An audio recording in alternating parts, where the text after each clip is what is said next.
The first thing that hit them wasn't the scream. It was the sound of the splash, sharp and wrong, like something falling where it shouldn't. Claire had just given the signal. A moment later, she was gone. The water frothed white, then red. Parents froze mid-cheer. Children pointed with wide eyes, unsure whether to clap or cry. One trainer dropped his headset and ran. Kairo surfaced, jaws clenched, dragging her body like a rag beneath the floodlights. There was no music, no cue, just panic. And in the middle of it all, Claire's eyes opened, searching, then still. Everyone saw it happen. No one could explain why. If this moment stopped you cold, stay with us, because what happened before is even harder to look away from. And if it moves you, share it. Someone needs to. Claire Dawson didn't believe in luck. She believed in patience, in precision, in listening. And that morning, like so many others before it, she arrived at OceanGate Marine Stadium just after 6 unthinkable, when the stadium was still cloaked in quiet. The salt air drifted in from the Santa Barbara coastline, mixing with the sterile scent of chlorine and damp concrete. The sky above the Pacific was streaked with early gold. Another day, another routine, another chance to get closer to the animal she'd built her life around. The staff locker room buzzed faintly, coffee brewing, lockers slamming shut. A quiet joke exchanged between two interns. Claire walked past them with her clipboard pressed tight against her chest, eyes scanning the checklist like muscle memory. Her wetsuit, still damp from the day before, clung to her arms as she zipped it up. The OceanGate logo stitched across the back was faded from sun and salt.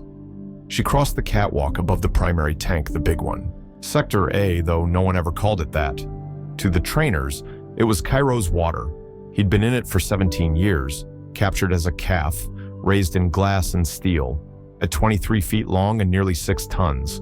Kairo wasn't just the largest orca in the facility, he was the show, the headline, the thing that sold tickets and made people believe that a creature born to roam hundreds of miles could somehow belong inside a stadium. But Claire never saw it like that, not completely, where others marveled at his power. She watched his pauses, where others saw danger. She studied detail, how his dorsal fin barely wobbled when he moved, how his left eye always lingered a little longer before he dove. She believed in relationships, not routines. Even now, as she walked the narrow ledge between the platform and the water, her movements slowed without her realizing. She glanced toward the observation deck. No one else had arrived. Claire crouched beside the acrylic wall and tapped it twice. A dull thud echoed back. For a moment, nothing. Then, a shadow emerged from the depths, slow, deliberate. Kairo's silhouette swam up from the blue, breaking the reflection of the sky into fragments. As he neared the surface, the water shimmered, refracting his shape into something larger than life. Then he surfaced, exhaling a plume of mist that caught the morning sun like steam off a boiling sea. "Morning. Big guy," Claire murmured. He hovered there, his massive head inches below the waterline, watching. His eye the size of a small stone was fixed on her. Claire reached out, fingers grazing the glass. A faint hum buzzed through the tank, like a heartbeat under metal. From behind, Miguel Torres appeared, his footsteps soft on the platform. "You're early. I wanted to log his resting pattern before the 9 a.m. rehearsal," Claire replied without turning. "He stayed motionless for 11 minutes yesterday." Miguel yawned, tossing his duffel near the gear bench. "He's bored. They all are. Same music, same fish, same faces." Claire didn't answer. Her eyes stayed on Kairo. The orca didn't move, just floated, suspended in filtered light. The water around him was oddly still. "You hear that?" she asked suddenly. Miguel paused. "Hear what?" She tilted her head, eyes narrowing. There was a low sound, deep, like distant thunder underwater. It pulsed once, then faded. Too heavy to be pipes, too rhythmic to be accident. "Probably filtration," Miguel said, not sounding convinced. Claire stood slowly, brushing her hand on her thigh. "Maybe." But Kairo hadn't moved. His body floated as before, but something about the way he watched her had shifted. It wasn't aggression, it wasn't fear, but it wasn't familiarity either. She jotted a quick note in the margin of her clipboard: tank noise. 6:14 a.m. Kairo unresponsive but alert, eye contact extended. Miguel stretched and groaned. He's probably just waiting for breakfast. Claire nodded, but her jaw was tight.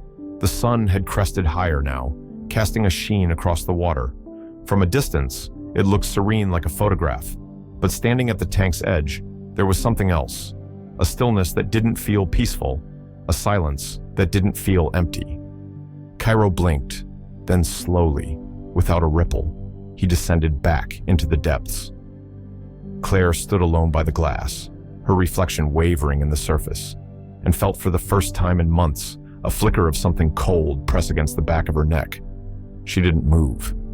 The sun at OceanGate Stadium hit its peak just past noon, casting crisp shadows across the bleachers and turning the surface of the performance tank into a mirror of white-blue shimmer. Above the speakers, a bright synth track swelled. From the control booth, the show's director gave the cue. Claire stepped out onto the fiberglass platform, her wetsuit snug against her shoulders, the gray stripes running sleek along her sides like the markings of a streamlined fish. The crowd responded to her entrance with immediate applause, the kind of eager noise only a midday summer audience could deliver kids sticky with slushies, parents shading their eyes, iPhones raised. She gave the signal. With the slightest movement of her wrist, Kairo breached. The water erupted beneath him, 6 tons of slick, rippling muscle arcing into the air. For a moment, the sun caught the curve of his dorsal fin like polished steel. He landed with a thunderous splash that soaked the first 4 rows and left a rising wall of mist that shimmered like glass. Children screamed, laughing. The speakers swelled.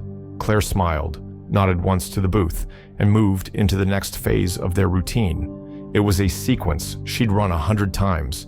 A ballet of trust turn, spin, wave, dive, splash. Every cue built on familiarity. Every movement a response not to dominance, but to recognition. He doesn't obey me, she once told the local paper. He listens. He chooses. And she believed that. Truly. Her entire method was built on the idea that force shattered bonds, but patience built bridges. Kairo had been trained without a whip, without punishment, only positive reinforcement. He got what he needed: food, rest, space if he responded calmly, accurately, and he did. At least, he had. That afternoon, however, small things were off. When she cued the circle dive, Kairo didn't submerge immediately. There was a pause, 2 seconds, maybe 3, but long enough that she noticed. He swam off angle. The rotation was tighter than usual, his tail nearly clipping the edge of the platform. When she signaled the water spin, he responded late, just a beat. Not enough for the audience to detect, but Claire felt it. The rhythm had slipped. Miguel, standing just out of view with a headset and a backup cue card, caught her eye. His brow furrowed. Claire tapped her own headset mic. "He's dragging a bit," she murmured. "Reduce his follow cues for the second half." "Copy that," came Miguel's voice. The next routine was one of their signature moves, a synchronized swim where Claire knelt at the platform's edge while Kairo glided sideways beside her, like a shadow mirroring her every move. It was the crowd pleaser, the photo moment, the trick that made families gasp and believe in magic. Claire crouched down. She extended her arm in the water. "Kairo," she said softly. A smile stretched across her face for the cameras. "With me." He came, but not the way she expected. Instead of turning smoothly, he swerved at the last second. His rostrum, the hard, bony tip of his head, grazed her leg. Not hard enough to bruise, but enough that she flinched. Enough that it wasn't right. She covered it quickly, rising to her feet with practiced grace. "He's just playing," she said, into the headset, and to no one in particular. Her tone was cheerful. Her hands, just barely, were trembling. The audience never noticed. They roared as Kairo splashed again. More applause, more laughter. Later, backstage, Miguel didn't laugh. "You okay?" he asked, towel in hand. "Fine," Claire said. "He's off today. He's just restless." Miguel hesitated. Yesterday, he pressed up against the wall again, Right side, hard, I know. And the feeding pail this morning, he cracked it. He's bored. Miguel, Claire replied, a trace of irritation in her voice. He needs novelty, enrichment. These routines are killing his drive. Miguel crossed his arms. Or maybe he's trying to say something. Claire, you ever think of that? She didn't answer. Instead, she peeled off her wetsuit's top half, tied it around her waist, and reached for her clipboard. The crowd's cheers were still echoing faintly from the stadium, muffled through layers of fiberglass and steel. The smell of wet rubber, salt, and herring clung to the air. Claire logged the performance, 12:14 p.m. Minor delay on circle dive, slight contact during side swim, no aggressive response. Recommend additional free swim time this week? She paused, then added another line in smaller print, did not respond to first vocal cue. She stared at those words for a long time before finally closing the book. The wind had shifted that morning warmer than usual for Santa Barbara, with a salty weight that hung low over the stadium. The trainers moved like clockwork, filling buckets with herring and mackerel, checking filtration panels, wiping down the edges of the performance platforms with gray utility towels. The buzz of tourists hadn't reached the stands yet, but the faint rumble of shuttle buses from the parking lot warned of a crowd approaching. Claire stood barefoot at the edge of Tank A, her wetsuit halfway zipped, hair still damp from the earlier walkthrough. Let's just run it clean, she told Miguel. Shortened cue set. No vocals. Miguel didn't respond right away. He was kneeling beside the command console, adjusting volume levels on the underwater speakers. When he finally looked up, his expression was tight. You sure he's ready? Claire shot him a glance. He's fine. Yesterday wasn't nothing, Miguel muttered. That spin cue, he ignored you. And the tail slap, he almost soaked the electrical panel. Claire stepped away from the edge. He's been off before. It passes. Yeah, but it's happening more often now. Miguel stood. You said it yourself, he's dragging on turns, drifting more at rest. And his eyes, Claire.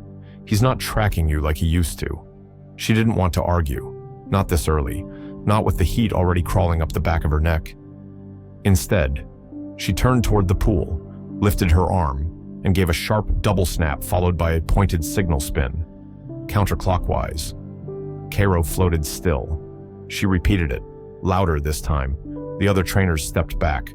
Finally, the Orca stirred. He turned, but not in the arc she'd requested. Instead, he lunged forward, sending a wall of water over the platform and drenching the observation glass. The crash echoed like a gunshot. Claire stumbled back, caught herself. Her heart skipped, not because of the splash, because of the silence that followed it. Kairo didn't circle. He hovered again, closer this time, his head angled slightly upward, watching her from below. The others stared.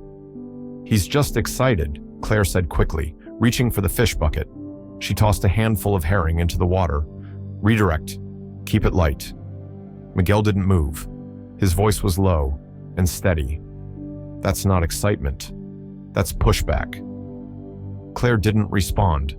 She finished the segment, called the session early, and retreated into the hallway behind the platform. An hour later, inside the locker room, Miguel caught up with her. You can't keep writing this off. Claire slammed her locker shut. He's communicating. Miguel, you're reading it wrong. He nearly hit you. He didn't, but he could have. She exhaled slowly. I've worked with him 4 years. I know his tells. He's frustrated, not aggressive. Miguel shook his head. You're not listening to him. You're filtering everything through what you want to believe. That stuck. Claire didn't respond. She turned away, adjusted her ponytail, and walked out. Later that night, long after the crowd had left and the tank lights had dimmed to a faint underwater blue, Claire sat alone in the control room with the playback screen paused mid-movement. Kairo was frozen mid-lunge, the water arching around his frame like a fist. She watched the footage twice, 3 times, noticed things she hadn't during the live session, the shortened rise before the breach, the sudden torque of his body, the moment he broke eye contact and didn't return to it. She opened her logbook, wrote lateral acceleration higher than normal, less responsiveness to first 2 cues, increased time at rest, eye contact minimal. She hesitated, then added, small and in parentheses, possible fatigue. But her pen trembled as she wrote it, and in her chest, something pressed, something she hadn't named yet. It wasn't fear, not exactly. It was weight, accumulated. The next morning, Claire arrived early to reset the routine. She stood beside the tank, her clipboard under one arm, the fish bucket balanced at her feet. Kairo surfaced when she called, but as she leaned down, reaching for a thawed mackerel, he reared suddenly and slapped the water with the side of his head. The bucket flew from her hand, fish and blood splattering across the concrete like paint. Claire flinched, froze, water ran down her arms. Kairo didn't retreat. He hovered again, his eye just above the waterline locked on hers. Still. Quiet. She didn't move. The storage room beneath the observation deck was a place most staff forgot existed. A narrow corridor of sagging file boxes, dusty VHS tapes, and rust-framed cabinets. Miguel stood hunched under the buzzing fluorescent light, flipping through an old binder labeled Behavioral Incidents, Pre-Transfer. His thumb paused on a page that felt heavier than the others. The date read June 17th, 2017. Facility Ridgewave Marine Research Center, Monterey Bay. Incident type, breach contact. Moderate injury. He read it twice. Then again, aggressive surface breach during secondary Q. Trainer submerged. Rib fracture confirmed. Minor concussion sustained. Recovery 5 weeks. Orca ID KR7, alias Kairo. Miguel's mouth went dry. He turned the page. Paper clipped to the back was a scanned resignation letter scrawled in looping, rushed handwriting. I can't work with him anymore. The signals are there. Escalating possession, erratic behavior near female staff. I've raised concerns. They're not listening. He closed the folder slowly, placed it on the desk, and stood for a long time without moving. The air smelled like mildew and printer ink. When he emerged into the stadium hallway, the brightness outside stung his eyes. Claire was already reviewing cue lists for the evening show, scribbling notes with a red Sharpie across a laminated board. Her lips moved silently as she counted off segments. Miguel approached quietly, folder in hand.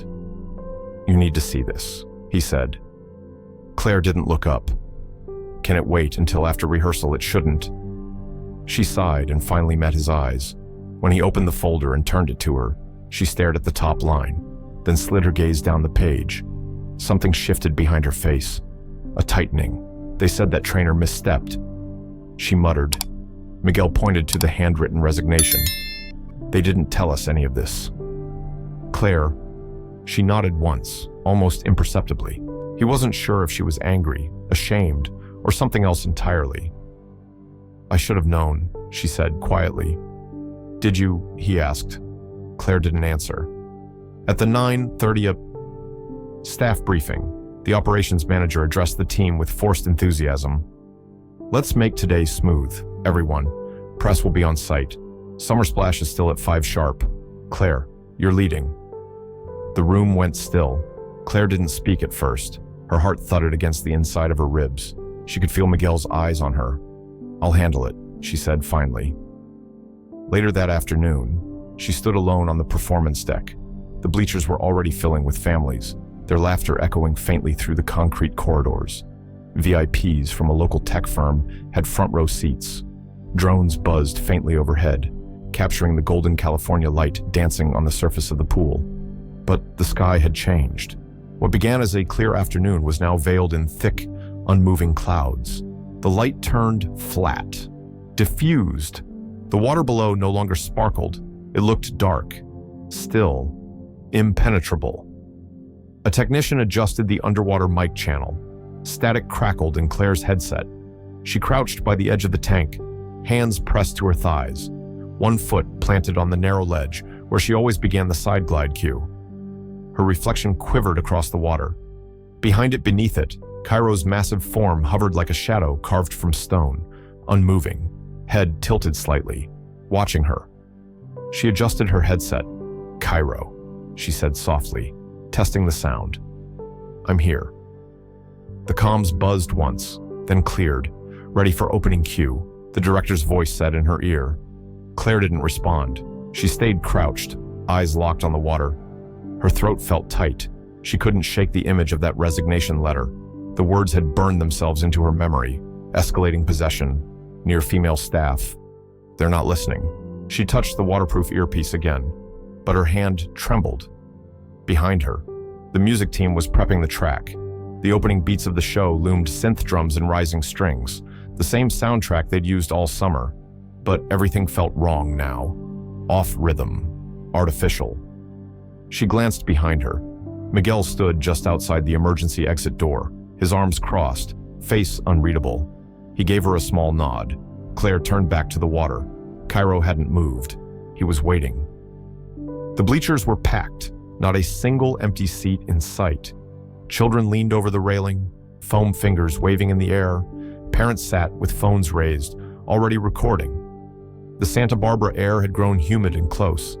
The afternoon warmth pressed low beneath an overcast sky. The crowd murmured with anticipation as the announcer's voice crackled through the loudspeakers, building toward the crescendo of the summer splash finale. Claire stood poised on the platform, her hands resting at her sides, her headset snug over her ears. The music cued in bold, familiar. She breathed in the sharp tang of chlorine and fish, her eyes scanning the shimmering surface of Tank A. She could feel the eyes on her, VIPs in the front row, a drone hovering high above, the director watching from the booth. She glanced once toward Miguel, stationed behind the equipment panel. He didn't smile. At 5:06 p.m., Paseo, she stepped forward and crouched at the pool's edge, right foot planted in her usual stance, left hand outstretched. Her voice was calm, steady. Kairo, side glide, nothing. The water remained still, unnervingly smooth. A single seagull circled overhead. Claire held her position and gave the signal again, 2 fingers down, palm angled toward the tank. This time, Kairo stirred, not with a glide, but a slow descent. His black and white mass sank deeper, until his silhouette vanished entirely into the blue. 3 seconds passed, then the water erupted. He shot upward in a vertical breach, no cue, no pattern, just raw force. Her headset flew free, splashing down near the edge of the tank. A trainer shouted into his walkie. Red flags shot up. Miguel sprinted across the deck, shouting, "Emergency, emergency," in Sector A underwater. It was chaos. Claire twisted in Kairo's jaws, her body flailing as blood spiraled out from a deep gash in her thigh. She kicked, clawed, fingers tearing through the water, but it was like fighting a hurricane. Kairo thrashed, slamming her into the acrylic wall with a bone-cracking thud. Her wetsuit tore along the shoulder, skin scraping against fiberglass. She tried to reach the surface, but he pulled her under again, jaws locked. Above, whistles blared. Trainers threw entire buckets of fish. Miguel banged on metal drums, yelling her name over and over. "Claire, Claire, let go." Kairo didn't respond. His body surged again, lifting her halfway out of the water, then slamming her down hard enough that her legs floated limp for a moment before disappearing beneath the surface. Gasps turned to screams. Children cried. A mother shielded her son's eyes. The music continued, eerie in its cheerfulness, until someone in the booth finally cut the track. Miguel grabbed the emergency sonic disruptor and fired it into the tank, a piercing tone meant to snap attention. But Kairo didn't flinch. His movements were precise, deliberate. He turned mid-water, dragging Claire's limp form in a slow arc before surfacing again, her head just barely above the foam.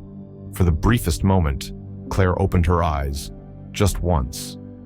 Her lips parted underwater. No sound came.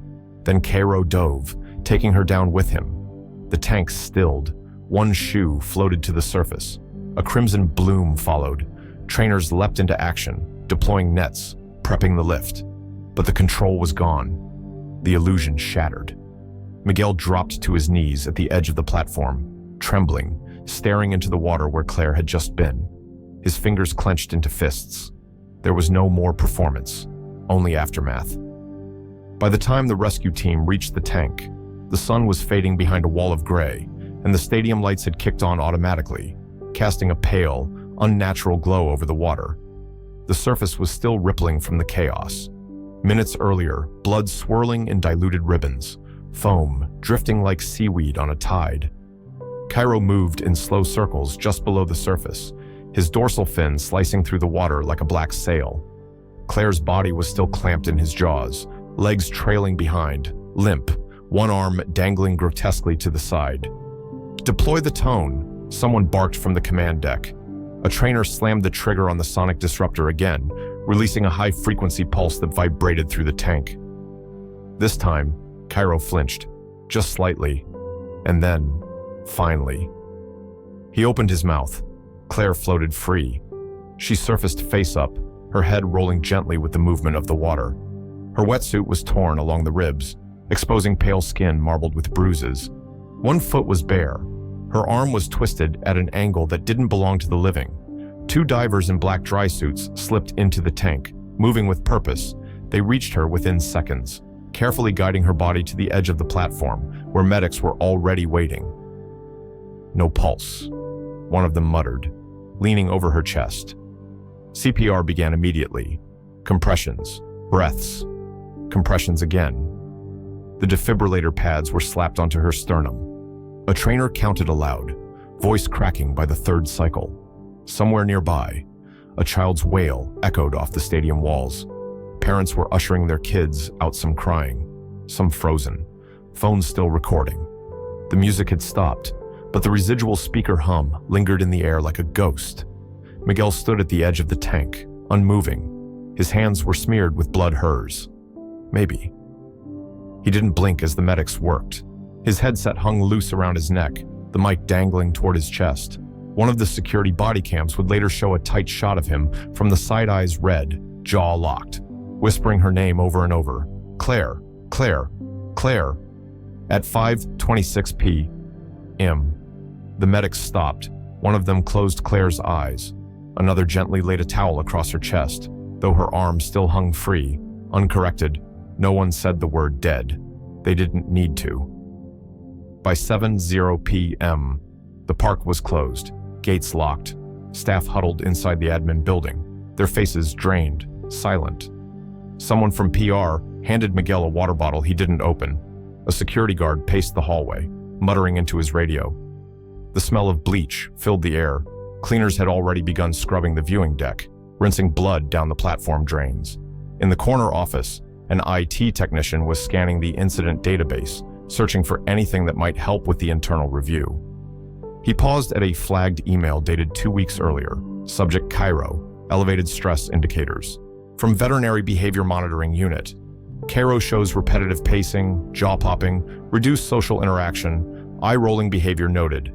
Recommendation: reduce human contact immediately. Monitor for escalation. Attached was a 47-second video grainy security footage of Kairo circling in tight loops at 2 a.m. Jaw snapping sharply, eyes glazed, a behavioral red flag. The email had been marked low priority, logged. The tech exhaled sharply. He clicked into another folder: trainer notes from the past month. In a subfolder labeled Claire Daily Logs, he found a personal file, unsubmitted. She says he's different, says he looks for her when she's not there, that he's started refusing commands from others. She laughs it off, but it's fixation. The file had been saved, but never sent. On the digital incident form filed that night, a section near the bottom asked, "Was this preventable?" The checkbox next to likely was marked in silence. Outside, the last cars pulled away from the guest lot. The sound of laughter was gone, replaced by the click of a padlock. The air hung heavy with moisture, and the lingering scent of grilled food from a vendor stand now shuttered for the night. Somewhere in the stadium's upper tier, a bird let out a dry, rasping cry. Inside the tank, Kairo had returned to the bottom. He wasn't sleeping, just drifting. His body slow, his eyes open. And above him, the platform where Claire once stood remained slick with memory. By sunrise, OceanGate's glossy welcome banners had been replaced by barricades and camera crews. Satellite trucks lined the curb outside the main gate, their dishes tilted like metal petals toward the low-hanging Santa Barbara clouds. Yellow tape fluttered in the breeze, cordoning off the stadium's southern entrance. The air was damp with sea spray and ash from a nearby wildfire, casting a strange haze over everything. The story broke before dawn. beloved trainer dies. During Orca show scrolled across the bottom of national news broadcasts. Then her name, Claire Dawson. The headlines multiplied. Her smiling face, once used for park brochures, now stared out from 1,000 screens, paired with stills from the attack, a single frozen frame, her figure mid-air, just before vanishing into the tank. OceanGate released its statement at 7:42 a.m., a carefully worded paragraph citing heartbreak, investigation, and a suspension of all scheduled performances until further notice. No mention of warning signs, no mention of the ignored emails, no mention of the whale, but people were already talking. Former trainers began contacting the press. One, anonymously, claimed that Kairo had shown persistent displacement behaviors for months. Another emailed a local reporter with a scanned memo from last year. Trainer advised against close contact with KR7. Behavioral regression noted. It had been dismissed at the time as an overreaction. Protests sparked by noon. Animal rights advocates arrived with signs that read, "Captivity kills and free Kairo, not guilty." Others took a different angle. "Shut it down" and "Justice for Claire." Two sides of the same outrage. Some shouted for accountability, others stood in silence, candles cupped in hands, Claire's name written in marker across their shirts. He sat across from a local anchor on a late-night segment, his eyes hollow, hands clasped tightly in his lap. The studio lights washed him pale. She trusted him, he said, voice low but firm. But the system failed her. He didn't cry. He didn't raise his voice. But his words settled like stone. When asked if he blamed Kairo, Miguel shook his head slowly. He didn't change. We just stopped listening. Online, the video of the attack leaked, blurry, shot from a phone in the 6th row. It circulated within hours. Millions watched, frame by frame. The moment she gave the cue, the pause, the breach, the scream. Comment sections lit up with questions. Had he defied her, or had she missed a warning? Why had she been allowed in the water at all? A leaked copy of the facility's training manual soon followed. Dated protocols, incomplete escalation steps, behavioral tracking forms from a decade prior. There was a section highlighted by internet sleuths, defer final decision to head trainer in case of non-critical behavioral inconsistency. Beneath it, someone had scrawled in red. She was the head trainer. Whispers became indictments.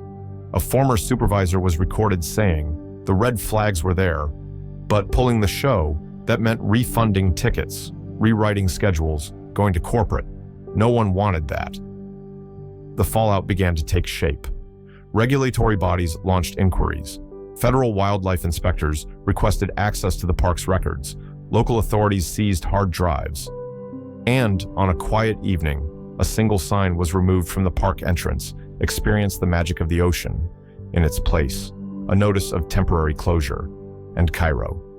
He remained in Tank A, alone, no music, no rehearsals, no audience. His routines were gone, his days reduced to drifting in the filtered blue, circling the perimeter in wide, slow arcs. Trainers no longer approached the platform. Feeding was done by pole. He no longer responded to cues, didn't breach, didn't slap the water. He simply moved endlessly, silently, not a monster, just a mirror. The gates to OceanGate's main stadium rusted in place, their hinges stiff with salt and time. Months had passed, but no maintenance crew came. The blue paint on the entrance arch peeled away in strips, revealing bare aluminum beneath. The Welcome to the Ocean's Heart banner drooped, half torn, flapping weakly in the breeze. No ticket lines, no laughter, just the occasional tourist stopping to peer through the chain-link fence, snapping a photo of what once had been one of California's premier marine attractions. Inside, the tanks still churned with filtered seawater. The hum of circulation pumps continued, automatic and indifferent. The bleachers remained, rows of plastic seats now coated in salt film and seagull droppings. The show music had been silenced, replaced by wind and the distant crash of waves. Kairo remained, alone. He no longer surfaced for food. Meals were left for him at the water's edge, untouched for hours. He swam slow, hypnotic circles near the tank's deepest point, sometimes brushing the walls as if testing their boundaries. There were no more commands, no gestures, no applause, just water and concrete and memory. Claire's family declined a funeral at the park. Instead, they gathered on the cliffs west of Santa Barbara, overlooking the vast Pacific that had first sparked her love for the sea. Her sister, Elaine, spoke briefly, voice catching on the wind. Her photo rested on a stand beside a folded wetsuit, her name stitched in fading thread. A wreath of wildflowers drifted out to sea, carried by a tide that paid no attention to names or tragedy. Among the guests was a representative from the Marina Ellis Foundation, an organization born of another tragedy, another coast, another Orca. They offered support, funding, and partnership.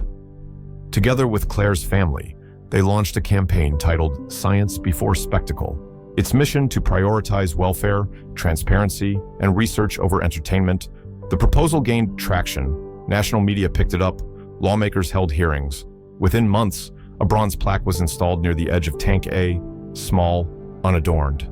Just words carved into metal, mounted to the platform where Claire had once stood in neoprene and trust. It read, "In memory of those who believed trust was enough." Miguel returned on a gray October morning. The parking lot was empty. Security let him in without question. He walked slowly past shuttered concession stands, past the souvenir shop with sun-faded shirts still hanging behind cracked glass, and into the silent stadium. The place smelled different now, not of popcorn or sunscreen, but of damp metal, algae, and something deeper, like old paper, left in a flooded basement. He approached the tank. Kairo didn't surface at first, just a shadow below, gliding, silent. Miguel sat down on the edge of the platform, feet just above the waterline. He didn't speak, didn't call. He just waited. Eventually, Kairo rose, not fast, not aggressive, just upward, until the tip of his head broke the surface. The water dripped slowly down his slick skin, catching what little light filtered through the clouds. Miguel stared into the dark eye. For a moment, there was nothing but that gaze, not understanding, not forgiveness, something else, something older. Then Kairo dipped his head and slid back beneath, a streak of black vanishing into blue. Miguel left without a word. That night, the coast was hit by a storm. It came in the fast winds curling off the Pacific, rain hammering down in sheets.